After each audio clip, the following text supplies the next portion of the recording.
According to Algonquian folklore, small creatures have been reported throughout North America for centuries. They have a peculiar appearance and, depending on the story, are said to have a variety of powers. These odd beings have consistently been seen for centuries, with some sightings even taking place in recent years. Today, we discuss the legend of the Pukwudgie. This is Red Web.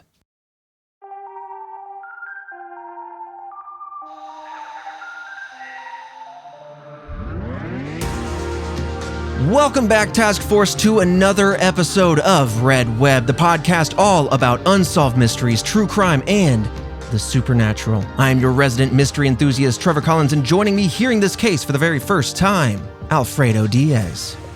Come on, man. Pukwudgie? Pukwudgie? What? There it is. It's an awesome name. It's just like, what kind of name is that? Pukwudgie? It's a little Pukwudgie, you know. It's exactly what the name entails. Okay, I'm about it. I don't know, man. You just never know. This could also be something that just completely is a part of Red Web in our life going forward. Like absolutely. You know, Squonk. Like Squonk. So talking about it's gonna be imbibed in our DNA, dude. Christian, two things, okay? One, I should have had an under-over with you on when he said, "Come on, man," and just repeated the name. Oh, we should have. Yeah. I was waiting for it. And two, the fact that he brought up Squonk, I'm telling you, this man can see the future 5 minutes at a time. It's not helpful. It doesn't do much, but it's impressive. No, not at all. Doesn't give you enough time to, like, I don't know, put in a bet for something or win a lottery. Right. The numbers are about to be announced. They're about to announce the final number, and that's when it kicks in. You go, I know what it is. I know what the last number is. Exactly. It's like, what help is that? I don't know, man. I just know what it is, so I can tell you. Oh, man. Has anyone tried to win the lottery by, like, camping out in the grocery store or the gas station, and as they're announcing them, go, I want those numbers. Oh, too late. Is that possible? I don't know how it works. What's the cutoff? It's too late. You can't the cutoff is like before they start announcing the numbers for sure. Well, what if I know Steve, the cashier? What if he like lets me in? He goes, I'll write these numbers down. I'll timestamp it to yesterday. Oh, that's definitely locked. Well, I mean, look, you might get through that way, and then they'll come after you because they'll find out, because that's a lot of money. If you find out I was a lottery winner, that's not what happened. Okay? And I might disappear, but those are for different reasons, you know? It's stealth wealth. All right. A lot to unpack with the Pukwudgie. This one's going to be a lot more fun. It's kind of one of those palate cleansers we like to sprinkle in. Of course, we have a lot of heavier topics, a lot of interesting cryptids we've talked about. And this one is a combination of history and folklore that I think it's been a long time coming that we explore another creature a la Squonk. And this one was actually submitted by you, Task Force.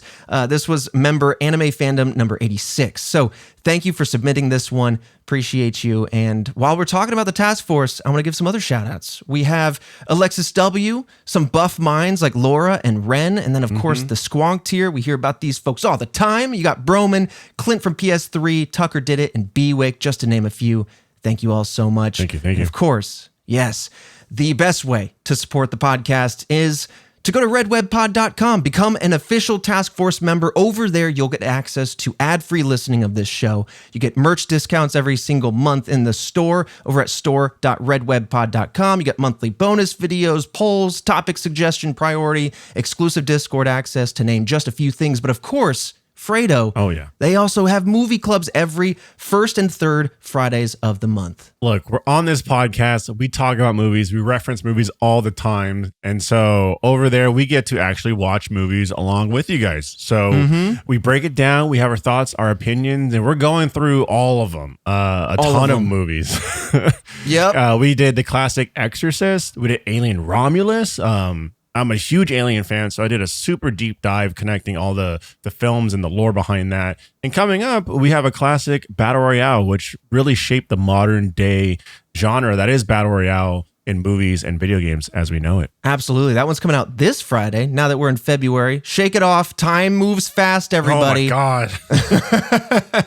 But yeah, that's coming out this Friday. It was a fascinating movie to explore. But of course, we explore classic to crap. So if you love horror movies, you love action, come join us. Again, redwebpod.com. But with that, let me talk to you now about the Pukwudgie. And of course, before we really dive in, I need to turn it back to you, Fredo. I want to know, just from the name alone, what are we looking at here? What comes to mind in your soothsaying vision here for the Pukwudgie? I feel like this thing it's got little stubby legs. It's got 4 legs. Okay. A little stubby. That's how it moves around. Yeah. Probably kind of like a dome-shaped head. Maybe like connected to nature in some way, shape, or form. You might see some brown, some green, maybe even leaves growing off of it. And it's got 2 round, oscillating eyes. That just really hone into the name Pukwudgie. You know what I'm saying? We talk about like iguana, like independently, or like a chameleon looking around, like somewhat, but less like precise and more just like it just oscillates on its own. You know what I mean? Kinda, almost like gyroscopic. Gyroscopic in a sense. It just kind of moves around. Yeah. And what kind of abilities? Kind of abilities? Oh God. I feel like this little guy is probably it appears to be tougher than the size of its body. It doesn't quite understand that it's a small little thing. Mm-hmm. And it feels like it's a much bigger thing in its own right. Right. And so I feel like it might try to front up on you, but you become more confused than you are scared. Okay. Especially when the thing can't quite track you because it can't quite know where you're at. It can't pinpoint you. The oscillating eyes. Okay. Well, what you're talking about is my grandmother's old Chihuahua that had a little bit of cataracts, and man, that thing liked to front on a person. Yeah, it could be a Chihuahua. It could shake a little bit like a Chihuahua. Yeah, you might have brought in a little bit of the pug part of Pukwudgie, but I like what you're putting down, okay? Because I'm looking at the images I'm about to show you here, and you're going to be amazed at your abilities. I'm telling you, straight up. Of course, there are images of this thing. Of course. All right. So the Pukwudgies are creatures from Algonquian folklore that resemble the trolls from Nordic folklore, if you know that. They're basically small humanoid creatures. They're described to have large noses and quite long hair given their small bodies. And they tend to have stocky, short bodies, varying in color, but often that earth tone, brown and green arena that you're talking about. Oh, hey, okay. Yeah. Now, the Algonquian peoples are actually a group of many indigenous tribes covering North America, so that's kind of where we're centering a lot of this storytelling here. So Pukwudgies themselves are about 2 to 3 feet tall with gray skin. Some stories say that their skin can even glow. Now, I have 3 different images for you, ranging from sketches. There's a plushie to show just how much range they have in consumerism and in storytelling. And then the third image kind of has a little bit more of the description as well. But of course, Task Force will put these on the YouTube channel if you want to see those visuals, or if you want to go to our social handles at RedWebPod, we put them all there as well. All right, let me take a look at this thing. Yeah, dig in. All right, take a look at the first 3, yeah. First 3. What the hell is this thing? That's a Pukwudgie, baby. Okay, it looks like you need to give it a bath. It's got a lot of long, droopy, it looks like hair. Yeah. It looks dirty. Oh, it's got little shoes. It's got little shoes. Why has it got arrows? Why is it holding arrows? Okay, that's to come. Okay. Oh, it's got a bow. Yeah. Okay, maybe it does like to front on people. Yeah. And then, oh, that's the plushie. That's the plushie, so you can see they can be cuted up a little bit. Okay, yeah. Look at that. Little happy cutesy things with hair down the back. Yeah, silver hair. It's got a big round nose like it's a Muppet or something. Yeah. And that one. Oh, okay. The last one. That looks like something you want to just punt against a wall. It looks like it's got like a more like a triangle shaped face, really long ears on the top corners of that face. Long hair all along its back. No hair along the chest. Long lanky arms, claws, long fingers. It's got a little knife. It looks like a little demon. It does. Yeah, if I'm seeing this thing, I'm punting it. It does look scary, especially with that little dagger. And so this kind of shows the range. It can look like a little evil homunculus type creature. And my understanding of that term, homunculus, is like a humanoid, small, almost like pixie-like entity.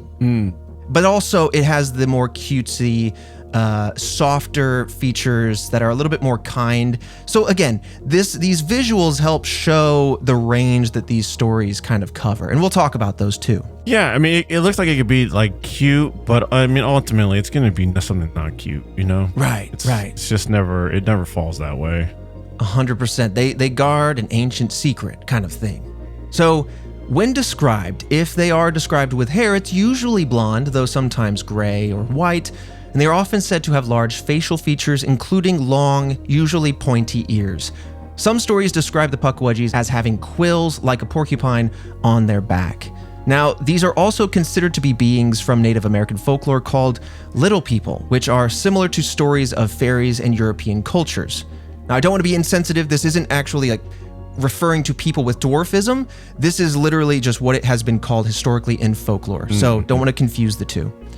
Now, Pukwudgies have a different relationship with humans depending on the culture or the lens that one is looking through. This folklore entity has been used to leverage different stories, different lessons, as it were. But generally, it is said that their once positive relationship with humans has since soured over time for various reasons. In Ojibwe lore, they are described as mischievous, though good-natured. They mostly just prank human beings. Just one of those kind of nothing dastardly, nothing evil, just kind of like luring humans to cliffs, creating fires. Oh, okay, making them forget things, They're just playing. Just playing around. Just a small prank of luring somebody to a cliff and having them forget how they got there, I mean, technically, they didn't kill them. True. It might have felt close to it. It might have been a little scary, but they're okay. The Lenape stories of the Pukwudgies are actually similar, though they're described as good-natured but mischievous. I kind of like that. That's a good little zone of the what is that grid called, where you have like chaotic evil and lawful good? Oh, chaotic neutral, and yeah, their alignment chart. I like that. Mischievous but good-natured. And then the Abenaki, they have the Pukwudgies as only dangerous when they are disrespected, which makes sense. I mean, I do think that that's kind of what just visually they convey in a lot of these artistic renditions. Which really only affects probably little kids, you know what I'm saying? Right. Stay in line. That bully people and parents don't properly put them in their place. Mm-hmm. They get lured off a cliff. Right. To stay in line, follow the rules. Don't disrespect little Timmy over there. Or you might get lured to a cliff and your mind wiped. We don't know. That's wild. Wiping your mind. Okay, maybe not wiping your mind, but forgetting things is definitely part of the picture. Now, to the Wampanoag, Pukwudgies were once friendly to humans before then turning on them, and we'll talk more about that specific story in a bit. But I think that's a cornerstone to the origin, how the Pukwudgie came to be, why it is an entity levied. Folklore can describe creatures that actually exist, that people have reported, like the Pukwudgie, but they can also be kind of gaps in the story to provide explanations for otherwise unknown things, or for lessons, like you said, kind of for kids. Oh yeah, kids lessons, or I guess like you're saying like unknown events. Right, exactly. Yes. So Pukwudgie, before we get into kind of the very, very interesting story, I want to get into their powers, and they have a variety of them. Once again, ranging depending on the particular story being told. But in almost all stories, they are known to be shapeshifters, changing their form at will. Now, some legends expand on this and state that they even have the ability to become invisible, which of course, any prankster needs to be a shapeshifter, going invisible. You think Loki, right? Yeah, I mean, look, otherwise it's just child's play pranks, Right. You got to be able to really turn up a notch. Mm-hmm. Now, less frequently, though still pretty common, it is said that they can summon fire, and they have powerful poison arrows. Oh. So now you know the journey that those arrows take. I would hope that that's hunting for their own sustenance, but I guess it's just part of their armament. Yeah, I mean, I feel like it is part of their armament because of the fact that they're mischievous. Yeah. And they do things like try and get you in a position where you can harm yourself.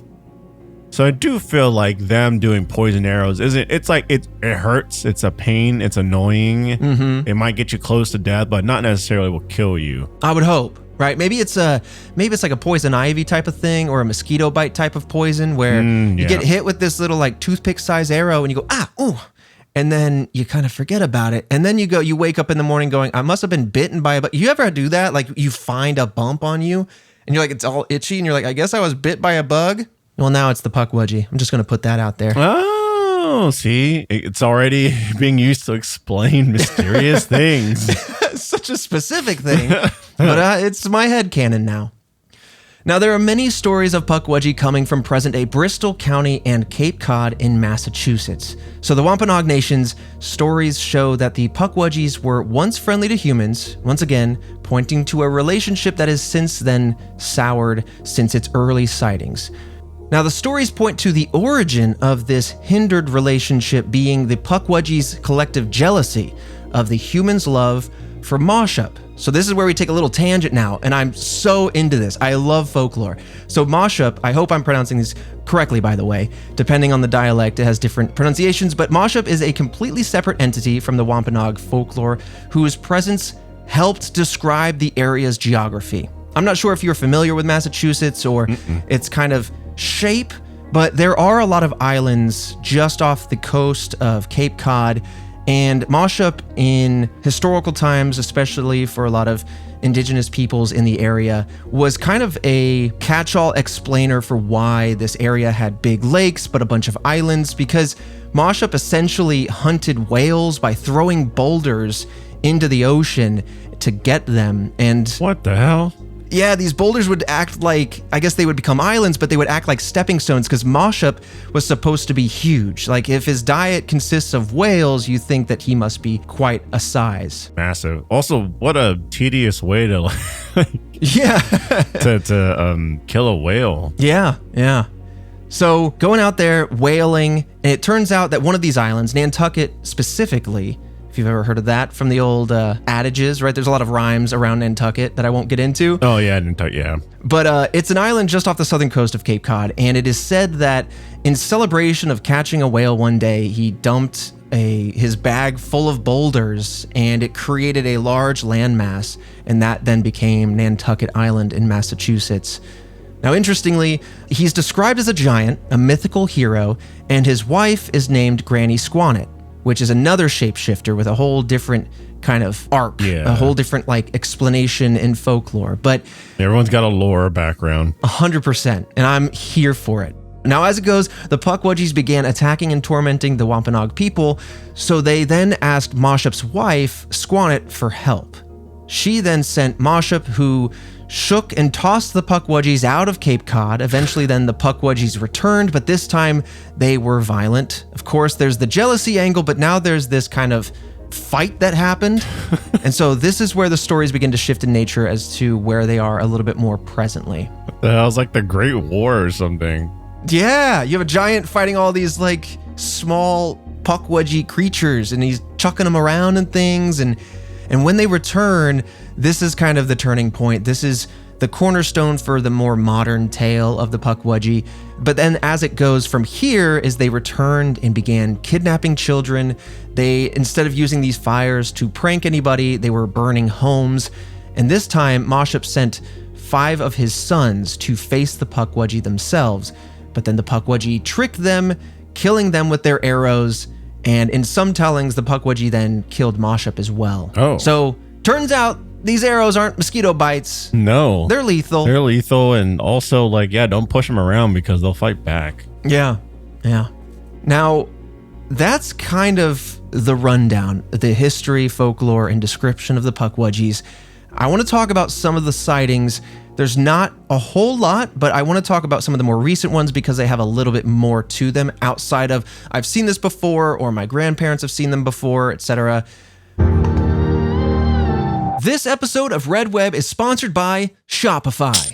Task Force, when you think about businesses with criminally good sales, I'm talking like Magic Spoon. Sure, you think of an in-demand product, something with premeditative branding, really good marketing, some sort of handsome face to go with it, maybe. Wink, nudge. An often overlooked secret is actually the business behind the business, making selling and buying simple for millions of businesses. That business is Shopify. Cha-ching! Nobody does selling better than Shopify, home of the #1 checkout on the planet. Confirmed by aliens. And the not-so-secret with Shop Pay that boosts conversions up to 50%, meaning way less carts going abandoned and way more sales going cha-ching. They give us sound effects. I like to do my own. So if you're growing your business, your commerce platform better be ready to sell wherever your customers are scrolling and strolling, okay? If they're on the web, if they're in your store, if they're on your feed, and everywhere in between. Businesses that sell more sell on Shopify. Upgrade your business and get the same checkout that Magic Spoon uses.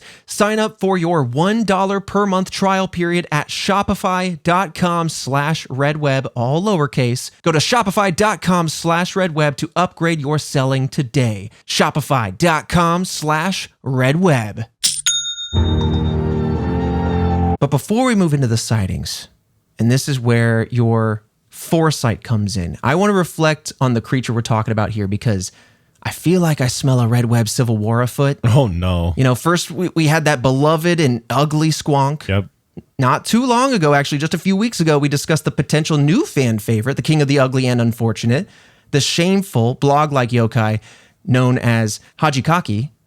Now we have a third contender for the small kind of, I don't want to say it's ugly, but they're all kind of ugly. Squonk is the one that knows it, okay? Squonk knows it. Yeah, they're interesting little creatures. Yeah, they're like, Hajikaki was shameful and bashful, and now we have this kind of like pranky, lightly aggressive Pukwudgie. Lightly aggressive is a great way to put it. Yeah, just lightly aggressive. I'd say in comparison, a little bit more handsome. Mm-hmm. Don't come after me, Pukwudgie.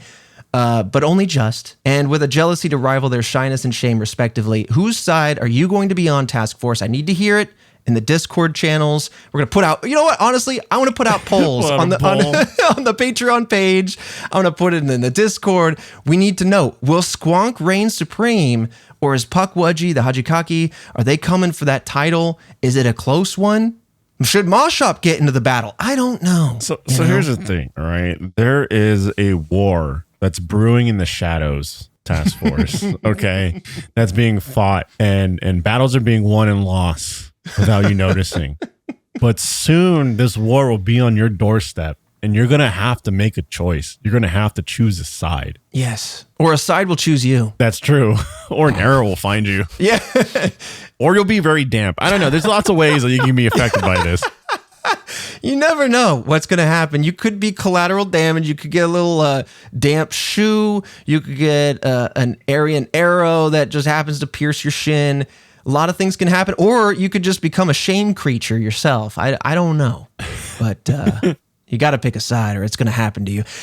Here's the thing. Have you, this is a total tangent, but since we're having a fun little episode, a little breather here, did you ever get caught up in the gnome wizard night thing that happened on, I think it was at least on TikTok. I don't know if it went to any other platforms, but at some point there was some sort of battle happening between the gnomes and the knights, and then the wizards got involved. And so across everyone's feed, you would just get glimpses of this so-called battle, and posts would be made to like bring you into one of the folds. And if this post finds you, you are now a knight and we are fighting the gnomes. And then people would make sketches of the gnomes fighting the knights and things.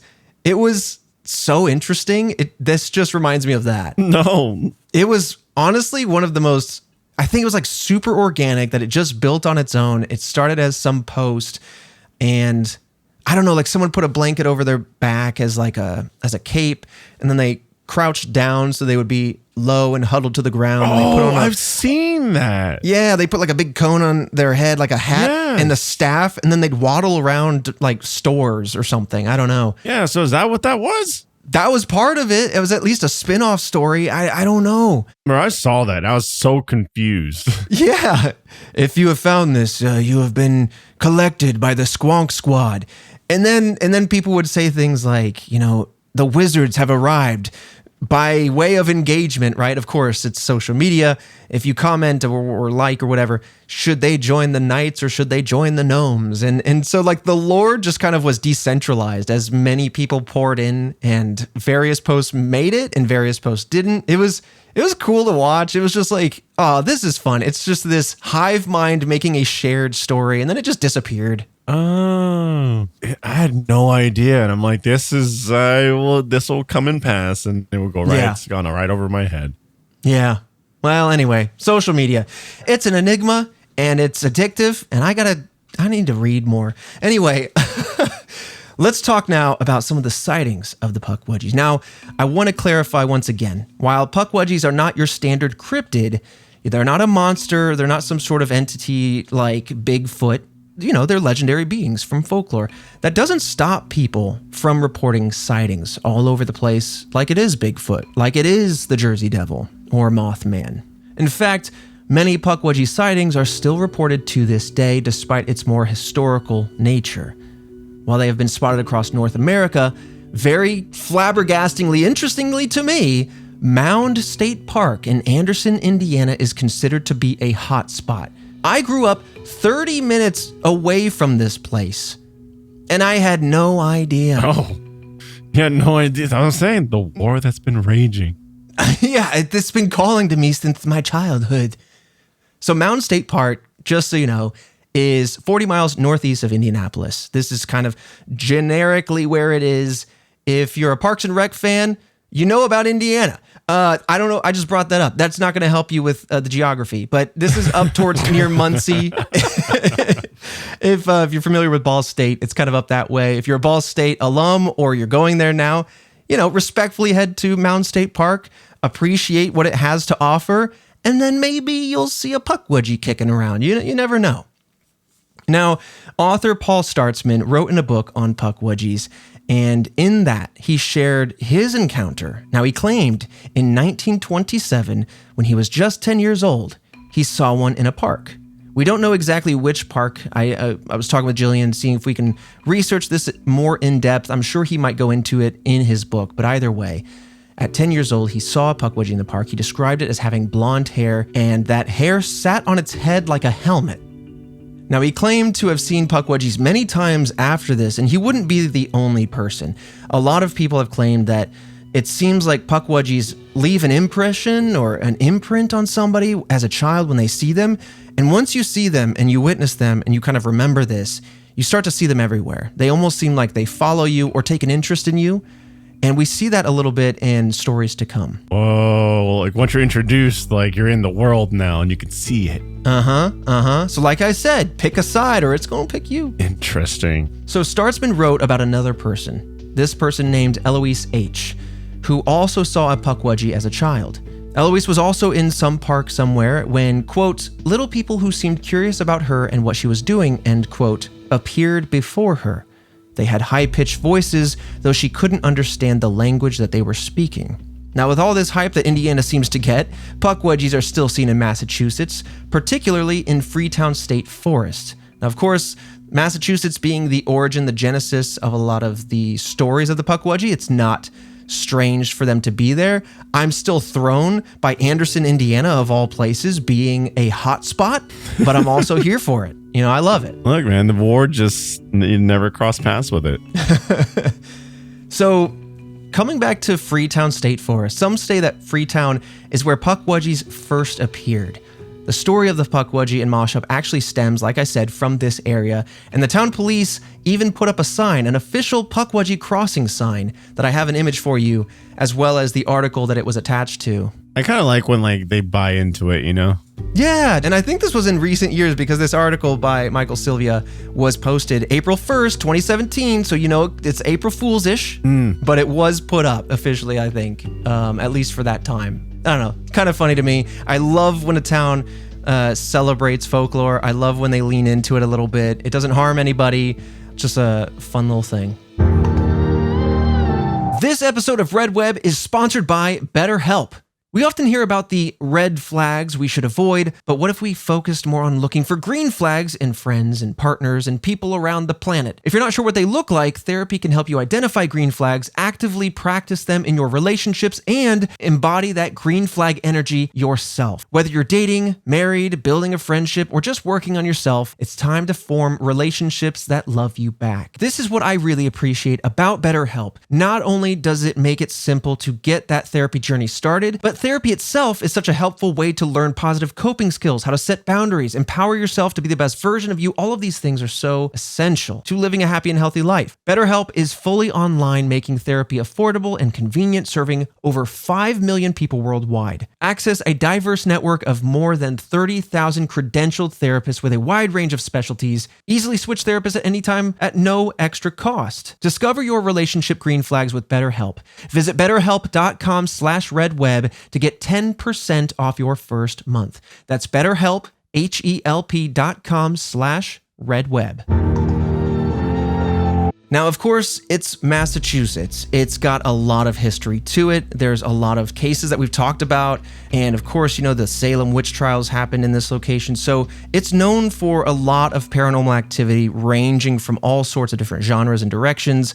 But it's also, this particular area, part of what's called the Bridgewater Triangle. This particular triangle, if memory serves, was a blip on the radar for the Stephen Pukwudgie case, or Pukwudgie, a man who went missing from Florida and ended up in Michigan. Oh, yes. Again, I might be mixing things up, but I believe a part of that story happened in Massachusetts. My memory is terrible, but I believe it was cited as part of that case. Either way, within Freetown is what's known as the Hockomock Swamp, which is considered the homeland of the Pukwudgie. So again, northeast of the United States, we got a swamp-faring creature, very similar to Squonk. Mm-hmm. Now, Hockomock is the largest swamp in Massachusetts at 640 acres, which curiously is exactly 1 square mile. I didn't know that, but now you have another conversion to memorize here, Americans. Its name means, quote, the place where spirits dwell, end quote, in Algonquian.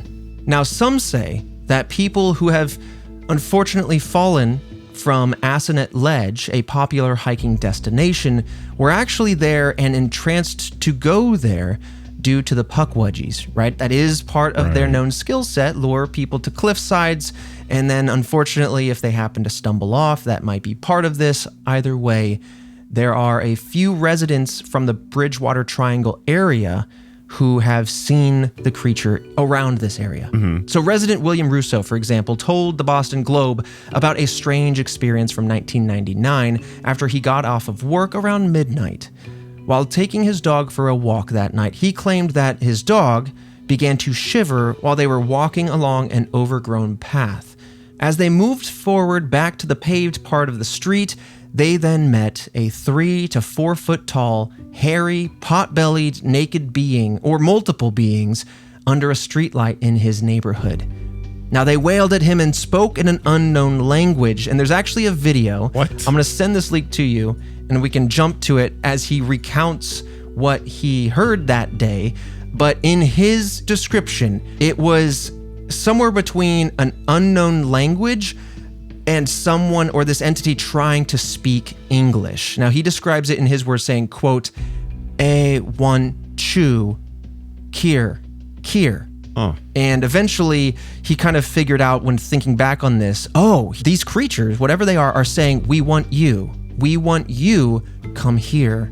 Come here." And so they were trying to lure the dog along, which is why the dog was kind of super tuned into these creatures before he was. Of course, their great hearing, their sense of smell and everything. Right. So Russo and his dog turned around, hurried back home. They obviously were scared, so they couldn't fall asleep. And all he could think about was what the Pukwudgie were trying to say. And that's kind of what he concluded they were trying to say. Yeah, because I'd be afraid that it's trying to follow me home. Yeah. Also, this one is like, oh no, man, this one seems like a little gangster. If it's just standing under a street light in the middle of the night, dude. It's like, doesn't care who sees it. He's just looking for trouble. This is our territory. At 1 a.m., this is our street light. You don't walk by here unless you have a tribute. We'll take that dog, and then you can go on. Jesus. We're the Pukwudgie. Yeah, we're the Pukwudgie. We run this. Yeah. So Task Force, we'll share this video in the description. But Fredo, for your sake, if you want to jump to 150 and we can sync up playing together and you can kind of hear the back half of his recounting of this story. All right, I'm ready to play it. All right, let's play. It was a high-pitched, almost a wail, and it went like this. It went, "I want you. I want you. Here. Here. he wants you. Now the hairs on the back of my neck started to go up, and Sammy, of course, she was just absolutely in terror. All right, that's good.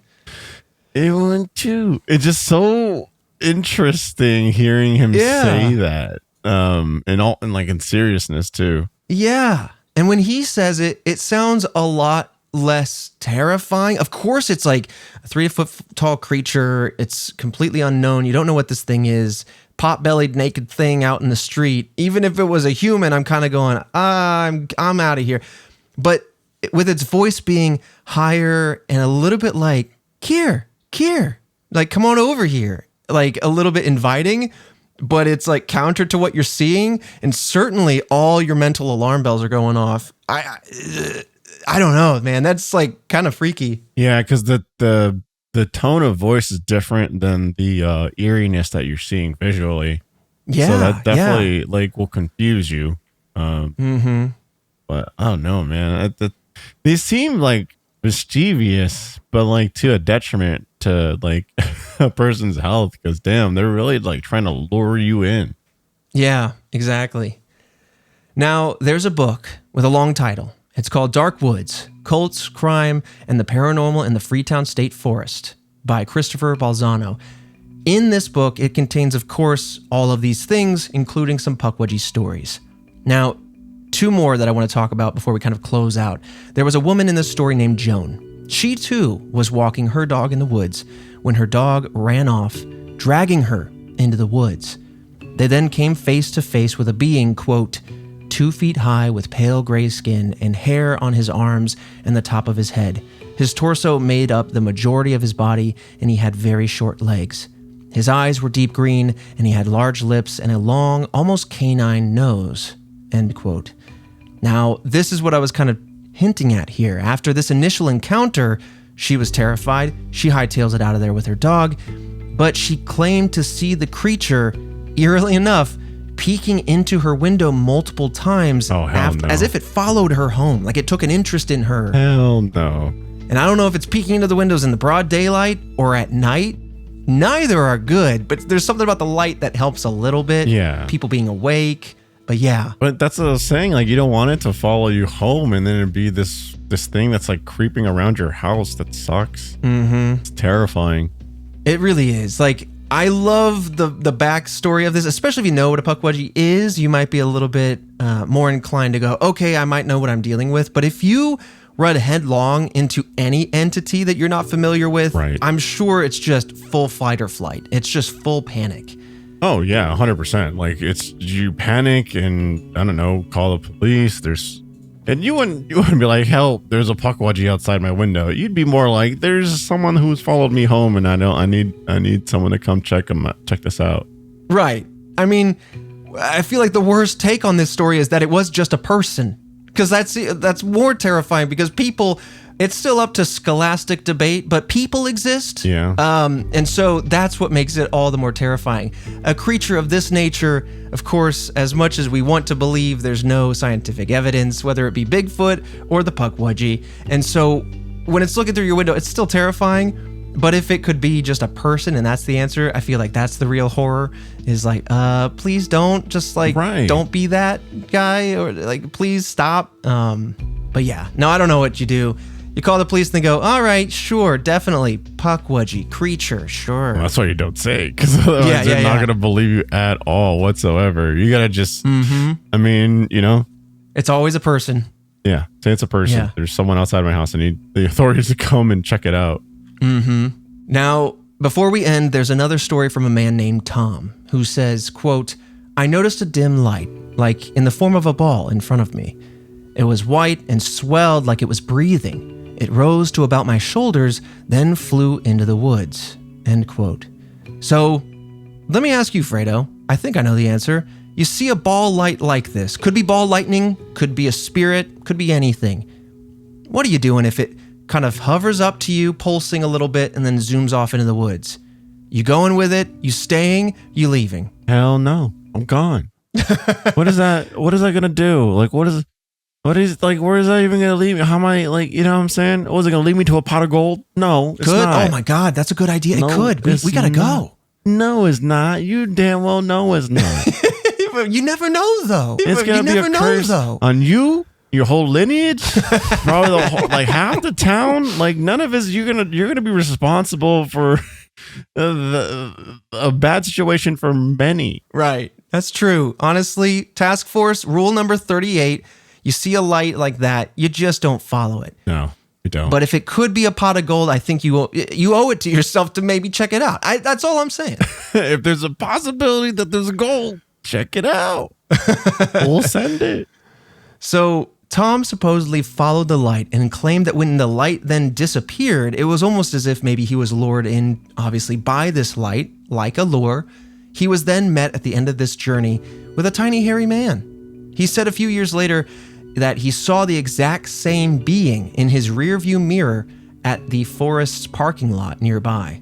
So again, another encounter with somebody who saw this mysterious creature. Nothing really went down other than seeing it, and then we don't know if they ran away or what they did after other than it ended. Right. And then sometime later they see it once again.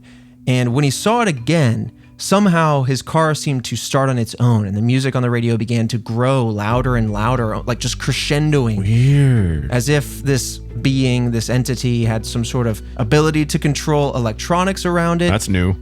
It's definitely a new skill set here. But what's interesting is, and I guess like in ancient times, or not even ancient times, but a few centuries ago, we just didn't have electricity, so maybe we just didn't know. But as I understand it, he just drove away, and that's the end of this story. But I'm like, okay, so it just ended, period? Like you didn't, I'm like, get a phone out, take a photo. Oh yeah, I'll try to take a photo, tell people. Did you run? Like, It's just like, okay, that was weird. And anyways, all the rest of my day, this kind of person is like, I'm not gonna get fazed by the world around me. right. Hey, thanks for turning my car on. That saved me about 3.5 seconds. Here we go. Right. Off to work. But yeah, ultimately that is the Pukwudgie, a well-known legendary folklore creature and a fascinating story. You know me, I love a little bit of history. I love a little bit of the unknown. And so when they come together, especially in folklore, I find it fascinating. I think it gives you an insight into the culture of various peoples across the world. Here we're talking about North America.